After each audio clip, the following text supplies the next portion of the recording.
Assalamualaikum warahmatullahi wabarakatuh.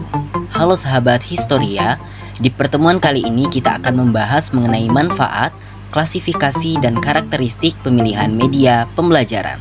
Sebelum memasuki materi yang akan saya sajikan, perkenalkan terlebih dahulu, nama saya Alfaris, NIM 2110202001. Sebelum kita memasuki materi yang pertama, saya akan memberitahu terlebih dahulu topik apa saja yang akan kita bahas pada pertemuan kali ini. Apa saja? Yang pertama adalah manfaat dari media pembelajaran. Kemudian yang kedua adalah manfaat dari sumber belajar. Yang ketiga, klasifikasi dan karakteristik pemilihan sumber dan media pembelajaran. Dan terakhir adalah kesimpulan. Mungkin langsung saja kita ke pembahasan yang pertama. Manfaat media pembelajaran menurut beberapa ahli. Yang pertama adalah menurut Dr. E. Mulyasa. Menurut beliau, manfaat dari media pembelajaran adalah dapat meningkatkan daya pikir dan daya ingat peserta didik. Selain itu, media pembelajaran juga dapat meningkatkan motivasi peserta didik dalam belajar. Selaras dengan itu, menurut Joko Purwanto, mengemukakan bahwa media pembelajaran dapat memudahkan peserta didik dalam memahami materi pembelajaran yang sulit. Media pembelajaran sendiri dapat memudahkan peserta didik dalam mengingat kembali materi yang telah dipelajarinya selama ini.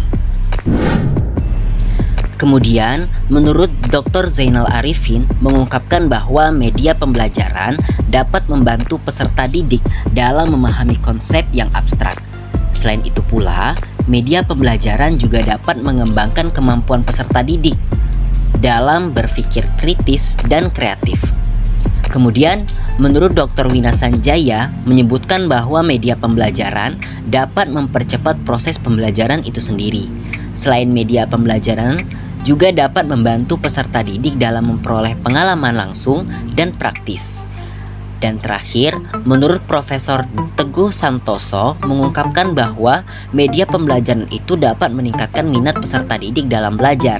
Selain itu pula, media pembelajaran juga dapat meningkatkan efektivitas proses pembelajaran. Jadi, dapat kita pahami bahwasanya media pembelajaran memiliki banyak sekali manfaat yang sangat penting dalam proses pembelajaran dan efektivitas pembelajaran. Kemudian, kita akan membahas mengenai manfaat sumber belajar menurut beberapa ahli. Manfaat sumber belajar dalam proses pembelajaran diantaranya merupakan pendapat para ahli mengenai manfaat sumber belajar itu sendiri. Seperti menurut Profesor Dr. Sugiono, mengemukakan bahwa sumber belajar dapat meningkatkan kualitas pembelajaran. Sumber belajar yang bervariasi dapat memicu minat dan motivasi peserta didik dalam belajar. Sehubungan dengan itu, menurut Dr. Sudrajat menyebutkan bahwa sumber belajar dapat membantu peserta didik dalam memperoleh informasi yang lengkap dan akurat. Sumber belajar juga dapat memperluas wawasan dan pengetahuan peserta didik.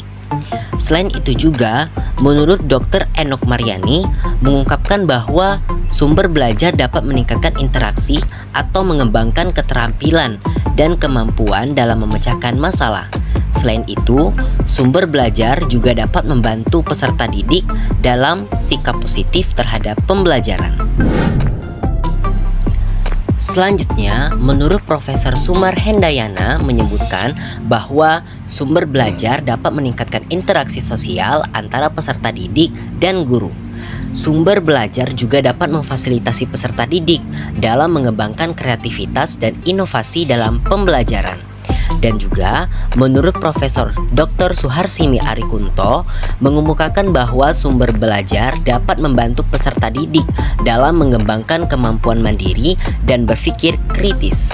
Selain itu, sumber belajar juga dapat membantu peserta didik dalam mengembangkan sikap positifnya terhadap keberagaman dan toleransi. Jadi, dapat dipahami bahwa sumber belajar memiliki banyak sekali manfaat yang sangat penting dalam mendukung proses pembelajaran, seperti meningkatkan kualitas pembelajaran, meningkatkan interaksi sosial, dan memfasilitasi pengembangan kreativitas dan inovasi dari peserta didik. Selanjutnya, kita akan membahas mengenai klasifikasi pemilihan media pembelajaran. Ada yang tahu bahwasanya media pembelajaran memiliki banyak sekali bentuk. Salah satunya yang pertama adalah media visual. Media visual merupakan media pembelajaran yang bersifat visual, artinya seperti gambar, foto, poster, dan video. Media yang kedua adalah media audio. Media pembelajaran satu ini bersifat suara, seperti rekaman, podcast, lagu, dan radio. Media yang ketiga adalah media teks. Media pembelajaran ini adalah media pembelajaran yang bersifat tulisan, seperti buku, makalah, artikel, dan dokumen lainnya. Kemudian media yang keempat adalah media audiovisual. Media audiovisual merupakan media pembelajaran yang menggabungkan antara unsur visual dan unsur audio, seperti film, presentasi, dan animasi. Kemudian media yang kelima adalah media interaktif. Media interaktif adalah media pembelajaran yang memungkinkan peserta didik untuk berinteraksi secara langsung dengan media tersebut, seperti dalam simulasi, game, program komputer. Kemudian, media yang terakhir adalah media virtual. Media virtual sendiri merupakan media pembelajaran yang melibatkan penggunaan teknologi seperti visual reality atau augmented reality. Itu tadi merupakan klasifikasi dalam pemilihan media pembelajaran. Kemudian kita akan membahas mengenai karakteristik pemilihan media pembelajaran. Ada banyak sekali karakteristik dalam kita memilih media pembelajaran. Yang pertama adalah sesuaikan dengan tujuan pembelajaran. Artinya, media pembelajaran yang dipilih harus sesuai dengan tujuan pembelajaran yang ingin dicapai. Yang kedua, sesuaikan dengan karakteristik peserta didik. Jadi media pembelajaran itu harus dipilih sesuai dengan karakteristik peserta didik seperti usia, minat, dan kemampuan belajar. Kemudian karakteristik yang ketiga adalah sesuai dengan materi pembelajaran. Media pembelajaran yang dipilih harus sesuai dengan materi pembelajaran yang akan disampaikan. Kemudian karakteristik yang keempat adalah sesuaikan dengan lingkungan belajar.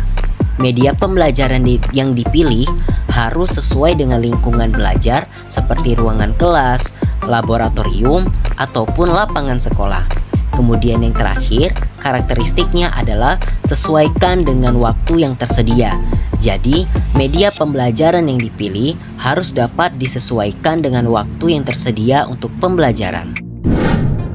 Kemudian kita akan membuat kesimpulan mengenai apa saja yang telah kita bahas tadi. Bahwasanya yang telah kita bahas mengenai manfaat media pembelajaran dan sumber belajar. Jadi, manfaat media pembelajaran yang pertama adalah dapat meningkatkan daya pikir dan daya ingat, memudahkan siswa dalam memahami pelajaran yang sulit, membantu memahami konsep yang bersifat abstrak, mempercepat proses pembelajaran dan meningkatkan minat dan bakat siswa. Kemudian, manfaat sumber belajar yaitu dapat meningkatkan kualitas pembelajaran. Kemudian, dapat membantu mencari informasi secara lebih lengkap dan akurat.